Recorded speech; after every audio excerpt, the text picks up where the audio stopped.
আসসালামু আলাইকুম সম্মানিত বিনিয়োগকারী ভাই ও বোনেরা, আশা করি সবাই ভালো আছেন। আমাদের ভিডিওর আলোচনাগুলো শুনবার আগেই এই সতর্ক বাণীটি অবশ্যই পড়ে নেবেন। পুঁজিবাজারে বিনিয়োগ ঝুঁকিপূর্ণ, জেনে বুঝে বিনিয়োগ করুন। প্রিয় বিনিয়োগকারী ভাই ও বোনেরা, আপনারা ইতিমধ্যে আমাদের ভিডিওর টপিকটি আজ দেখতে পেরেছেন।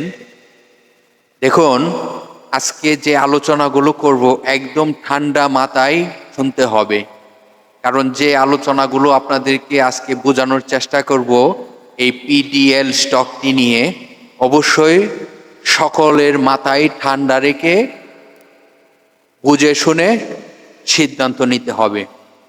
সর্বপ্রথমেই আপনাদেরকে বোঝানোর চেষ্টা করব আমি কি বলতে চাচ্ছি, আপনারা অবশ্যই মনোযোগ দিয়ে বুঝবার চেষ্টা করবেন। আপনারা দেখতেই পারতেছেন আমি কিছু আপনাদেরকে বোঝানোর চেষ্টা করতেছি এবং এই স্টকটির কিছু ধারণা দেওয়ার জন্য আপনাদেরকে চেষ্টা করে দিছি। তো যে স্টকটি নিয়ে আলোচনা করে দিছি সে স্টকটি হলো পিডিএল। এটি একটি টেক্সটাইল সেক্টরের স্টক। এই স্টকটি আপনারা জানেন তার ফ্লোর প্রাইস ছিল 9 টাকা 90 পয়সা। এই প্রাইসটি থেকে ধীরে ধীরে স্টকটি ভালো একটি প্রাইজে যায় এবং এই স্টকটি এখন একটি শক্তিশালী সাপোর্ট ছিল 12 টাকা 20 পয়সা। আমরা গত কার্যদিবসে দেখতে পারলাম এই স্টকটির 12 টাকা 20 পয়সা সাপোর্ট লেভেলটি ভেঙে যায়। তো ভেঙে গত কার্যদিবসে আমরা দেখতে পারলাম 12 টাকা 10 পয়সা ক্লোজিং হয়। তো এই স্টকটি এখন আপনাদেরকে কি করতে হবে, আপনারা কি ডিসিশন নিতে হবে স্টকটি থেকে, কোথায় তার রেজিস্ট্যান্সটি যদি ব্রেকআউট করতে পারে তাহলে স্টকটিতে বিনিয়োগ করা ভালো একটি সিদ্ধান্ত হবে। তবে আরেকটি কথা আপনাদেরকে বলবো, যেহেতু স্টকটির একটি সাপোর্ট, শক্তিশালী সাপোর্ট ছিল 12 টাকা 20 পয়সা, যেহেতু সাপোর্টটি ভেঙে গেছে, এখন আমাদেরকে দেখার দরকার এখন কোথায় তার সাপোর্ট হয়। যে সাপোর্টটিও যদি ভেঙে যায় তাহলে তার ফ্লোর প্রাইস নিশ্চিত। তাহলে আপনাদেরকে আমি বলবো, যেহেতু স্টকটি আমি 1 2 3 4 5 6 কার্য দিবস যাবৎ দেখতে পারতেছি সে কারেকশানে রয়েছে। তো এই স্টকটি তার কিছু রেজিস্ট্যান্স ছিল, সে রেজিস্ট্যান্সটি ব্রেকআউট না করার কারণে এই স্টকটি নিয়ে আমি রিস্ক মনে করেছিলাম। তো তারই ফল দেখতে পারলাম গতকালকে 20 টাকা 12 টাকা 20 পয়সা তার যে সাপোর্টটি সেটিও ভেঙে যায়। তো এই স্টকটি নিয়ে অনেকেরই আমার কাছে কমেন্ট আসে এবং অনেকেই আমার ট্যাক্স করে আমার গ্রুপে। তো এই স্টকটি ভাইদেরকে কিছু সাজেশন আমি পূর্বেতে দিয়ে রাখছিলাম। তো সেই সাজেশনগুলো ওনারা মনে হয় বুঝতে পেরেছে যে না, আমি যা আপনাদেরকে ওনাদেরকে যে দিক নির্দেশনাগুলো দিয়েছিলাম সেই দিক নির্দেশনাগুলো অবশ্যই ওনাদের কাজে লেগেছে। তো আসলে আমি কোনো বিনিয়োগকারীকে চাই না কোনো বিনিয়োগকারী কোনো অবস্থাতেই যেন আটকে যাক। তো এটি আসলে এখন আমাদেরকে দেখার বিষয়, ভাবার বিষয়, এই স্টকটি কি তার এই সাপোর্টটি কি ধরে রাখতে পারবে কিনা। চলুন তাহলে এই স্টকটির সাপোর্টটি আপনাদেরকে দেখানোর চেষ্টা করি।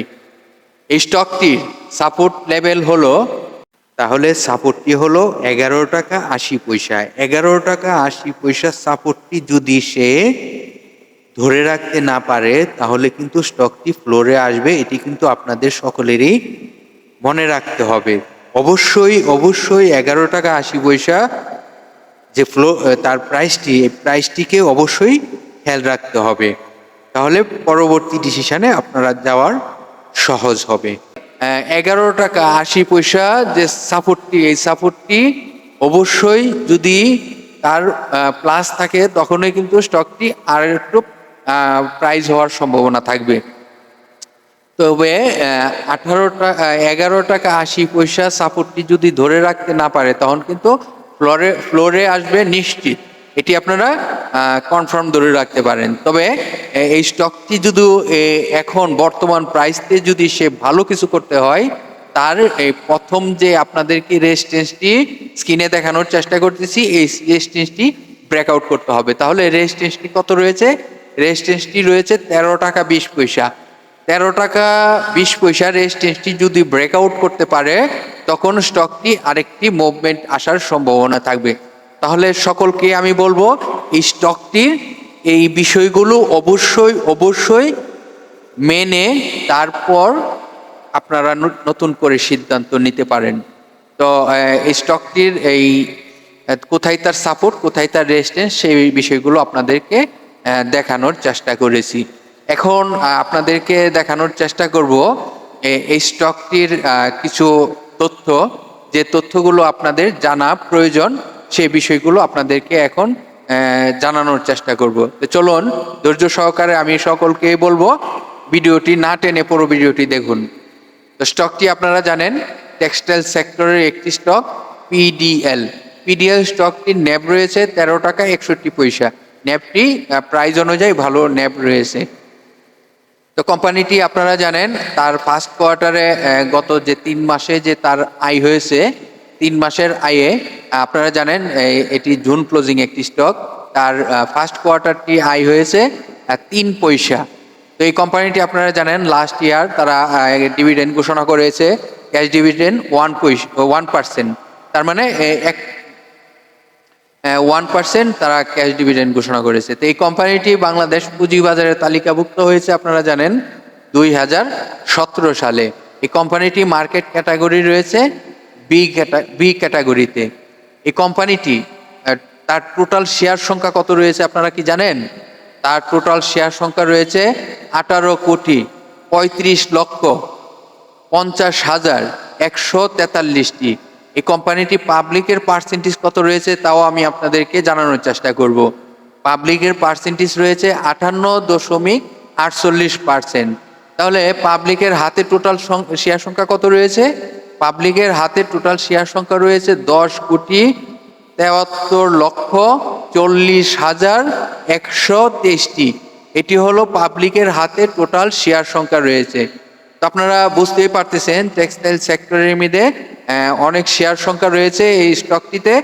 তবে অবশ্যই সকল বিনিয়োগকারী ভাই বোনেদেরকে আমি বলবো স্টকটি নিয়ে আমি যে দিক নির্দেশনা আপনাদেরকে দিয়েছি সেই দিক নির্দেশনাগুলো অবশ্যই যদি পালন করে চলেন তাহলে স্টকটি থেকে আবার প্রফিট করে বের হতে পারবেন। আবার স্টকটিতে যদি যে পার্টিরা ইন করে প্রাইস করেছে সেই পার্টিরা যদি ইন থাকে তাহলেই কিন্তু এখান থেকে আবার প্রফিট করা সম্ভব হবে। আর যেহেতু এখন আপনাদেরকে বলতেছি যে ডাউন টেনে রয়েছে, তাহলে স্টকটির যে কোনো তথ্য যে কোনো সময় যে কোনো ভিডিওতে আপনারা সকলেই জানেন আমাদের প্রতিদিন বিকাল 3টায় ভিডিও পাবলিশ হয়ে থাকে। যে কোনো ভিডিওর কমেন্টে কমেন্ট করবেন, অবশ্যই স্টকটি নিয়ে আপনাদেরকে সুপরামর্শ দেওয়ার চেষ্টা করব।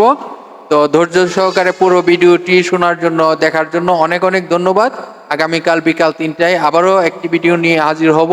ততক্ষণ পর্যন্ত আমাদের পাশেই থাকবেন এবং আপনারা এই স্টকটির তথ্যগুলো জানতে পারছেন। আশা করি আপনার একটি সহযোগিতার কারণে হাজারো বিনিয়োগকারী জানতে পারবে এই স্টকটির তথ্য। তাহলে কি করতে হবে? যে কোনো সোশ্যাল মিডিয়া গ্রুপে আপনারা এই স্টকটির আলোচনাটি শেয়ার করে জানিয়ে দিতে পারেন। তো ভিডিওটি ভালো লেগে থাকলে লাইক কমেন্ট শেয়ার করে এই তথ্যগুলো অন্যদেরকে সহযোগিতা করতে পারেন।